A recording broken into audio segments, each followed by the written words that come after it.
아이유같이 하얘지고 싶다고? 안녕, 나 주발라. 누나 왔다 얘들아. 남자 구독자님께서 이제 누나 화이트 태닝 좀 알려주세요 하고 몇 달 전에 한번 문의를 주셨거든. 그래서 그냥 보고 그냥 말았어. 이게 뭐야 이러면서 그냥 말고, 그러다가 요 근래 또 누나 화이트 태닝 제발 해주시면 안 돼요? 그러더니 이제 또 인스타 찾아가지고 누나 화이트 태닝 좀 해주세요. 아주 끈질기셔. 그래가지고 누나가 왔잖니, 왔잖니 언니 이제 좀 화이트 태닝 좀 얘기 좀 해줄게. 화이트 태닝 좀 생소하지. 이게 뭐냐면 원래 태닝은 우리 피부를 검게 태우는 걸 말하잖아. 근데 화이트 태닝은 피부를 하얗게 태우는 걸 말해. 이상하지? 이 논리가 뭘까? 이렇게 나 언니도 봤거든. 보니까 적외선을 피부에 쏴서 이제 뭐 태닝하는 기관에 딱 들어가게 되면 적외선이 내 피부에 막 쏴가지고 그게 이제 진피층까지 도달을 해서 콜라겐 생성을 촉진을 시켜서 재생을 유도를 해서 그래서 피부가 환하게 된다, 뭐 이런 논리인데, 그 태닝 업소에서 일하시는 분들 피부과에서 맞는 미백 주사보다 더 뛰어나고, 그 다음에 연예인들이 다 이거에서 피부가 하얘진 거다, 뭐 이런 식으로 광고를 하시는 분들이 상당히 많으신데, 누나가 딱 알려줄게. 화이트 태닝의 정식 명칭은 레드라이트 세라피야. 이게 뭐냐? 적색광 치료인 건데, 얘는 말하자면 의료기기는 맞다 아니다? 아니다. 얘는 그냥 단지 미용기기야. 얘를 15분만 째면 피부가 좋아진다, 하얘진다 하는데, 한번 생각을 해보자. 아까 내가 말했던 것처럼 빛으로 피부 속 콜라겐을 생성을 시켜서 피부 재생에 도움을 준다? 그래서 뭐 하얘진다?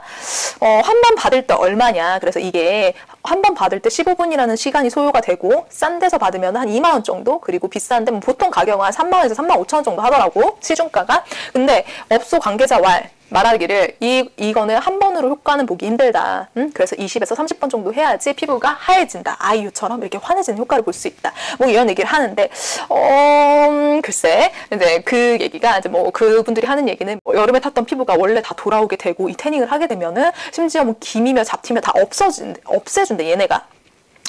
근데 생각을 해볼까? 우리 상식적으로 생각을 해보자. 효과를 보려면 20-30번을 해야 되는데, 야, 그럼 20-30번이면 일주일에 한 3번 정도 한다고 치자. 3번 정도 하면은, 그럼 벌써 30번이면은 얼마나 해야 되는 걸까? 한 2달은 걸리지 않을까? 얘들아? 2달은 걸리지 않을까? 30번이면은 3번이면은 한 달이면 12번. 야, 3달 걸려, 3달. 3달 걸려. 3달이면은 이거 안 해도 원래 피부가 돌아오지 않을까? 자기 피부 색으로? 그리고 가격은 30번 한다고 치면은 2만 원, 60만 원, 싼 데서 한다고 쳐도 60만 원? 그 정도 되는데, 뭐, 야, 상술에 넘어가지 말고, 이게 뭐니, 이게. 그래, 이제 독일 듀셀도르프, 언니가 또 얘기를 해볼게. 이 부작용은 없을까? 적색광 치료라고 그랬지? 레드라이트 테라피.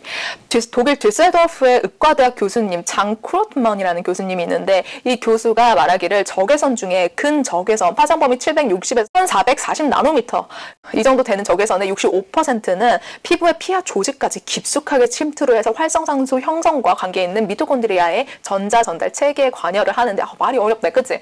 결국에는 뭐냐면 콜라겐 균형 변화를 시켜서 피부 손상을 일으킬 수 있다라는 거야. 그거에 대한 가능성에 대해서 제기를 했었고, 그리고 그 관련해서 이제 아티클도 뭐 벌써 몇 개 게재를 하신 것 같더라고. 그리고 서울대병원 피부과 정진우 교수님, 이분께서 주장하시길 열에 의한 피부 온도의 상승이 피부 노화의 중요한 원인일 뿐만 아니라 자외선에 의한 피부 노화를 촉진시키는 작용을 한다는 열 피부 노화에 대한 연구 결과를 종합해서 발표를 하셨는데, 보면은 정상적인 피부 온도는 약 31도, 그러니까 우리 체온보다는 낮아. 그래서 우리가 체온을 잴 때 그냥 피부에 이렇게 대서 재는 게 아니라 겨드랑이, 입 안, 그 다음에 여기 귀 안에 넣어서 체온을 재게 되는 거거든.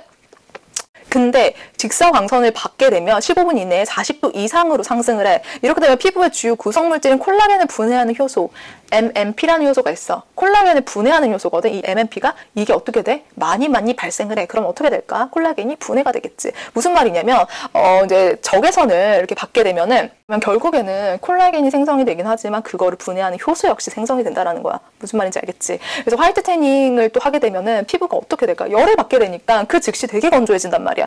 물론 관계자들은 그렇게 말할 거야. 콜라겐을 생성시키기 때문에 건조해진다라는 말은 뻥이다. 아니다. 그건 오해다. 그래. 근데 그 즉시 콜라겐이 생성이 되니? 그 즉시 나한테 나타나는 그 느낌은 뭘까? 열을 받았으니까 15분 동안 그 쨍쨍한 열을 받았을 때 피부가 당연히 건조해지지. 당연한 거 아니니? 당연한 거고, 심지어 빛에 예민해질 수 있기 때문에 그 선크림 같은 것도 더 많이 발라야 되고 그런 부작용이 나타날 수가 있고, 화이트 태닝 같은 경우는 이제 강력한 빛을 이용하는 거기 때문에 피부뿐만 아니라 눈, 그 화이트 태닝을 실제로 한 사람들은 이렇게 이제 안경을 끼고 이제 그 태닝기 안에 들어가는데, 그 태닝기 안에 있으면은 눈을 아무리 감고 있고 안경을 쓴다고 해도 눈이 너무 부시대. 응? 그래서 이제 이거를 하게 되면 눈 건강의 문제뿐만 아니라 광과민성 약물을 드시는 분들 있어. 그 복용하는 경우 정말 많이 주의를 해야 되겠지. 그래서 이제 안과 쪽에 있는 정재린 교수님께서 안구건조증 또는 백내장 질환이 극심하거나 광과민성 약물을 복용하시는 분들은 될 수 있으면은 이렇게 조금 의사랑 상의를 하고 나서 이런 것도 받는 게 좋다라고 할 건데, 이렇게 받는 게 좋다라고 말씀을 하시는데, 글쎄 나는 별로 추천을 하고 싶지 않아. 그래서 누나 뭐 그런 거 다 필요 없고 하얘져요 안 하얘져요? 딱 묻는다면, 만약에 너네가 탔어. 언니가 진짜 누나가 딱 말해. 지금 너네가 탔어. 오지게 탔어. 놀아가지고 아주 그냥 바닷가에 신나게 놀아서 탔어. 탔다고 쳐. 그게 마음에 안 들어서 하얘지고 싶어. 그렇다고 해서 이거를 20-30번 받아가지고 화이트 태닝을 한다고 치자. 그러면 누나 말했잖아. 예전에 미백 화장품 편에서 말했었지. 미백 화장품은 본래 너희 피부색으로 돌아가게끔 도와주는 거지, 본래 너희 피부색보다 하얗게 해준다는 건 좀 에바라고. 아니라고. 왜냐면은 그렇기 때문에 이제 너희 몸의 가장 하얀 피부, 두피 같은 경우 이런 데가 제일 하얗지 않아? 여기나 아니면은 이제 팔 안쪽 부위 이런 데가 하얗잖아. 이 정도 색까지로 돌릴 수는 있겠지만 본래 너희 색소가 그렇기 때문에 그거 자체가 바뀌진 않는다니까? 그 색소가 정말 바뀌게 되면 그거는 백반증이지. 질환이야 질환. 무슨 말인지 알겠어? 그렇기 때문에 더 이상은 안 된다고. 근데 굳이 그렇게 할 거면 기간이 그렇게 걸려서까지 이걸 할 이유가 있을까 얘들아? 이게 마찬가지야. 그게 된다면 이 세상 모든 사람들이 피부가 다 하얗지 않을까? 아시아인들이 괜히 존재를 할까? 무슨 말인지 알겠지? 그러니까 괜히 쓸데없이 돈 쓰지 말고 그냥 집에서 관리나 잘하고 선크림 잘 바르고 다니고 그러면 된다고. 자, 오늘은 여기까지. 다음에 보자.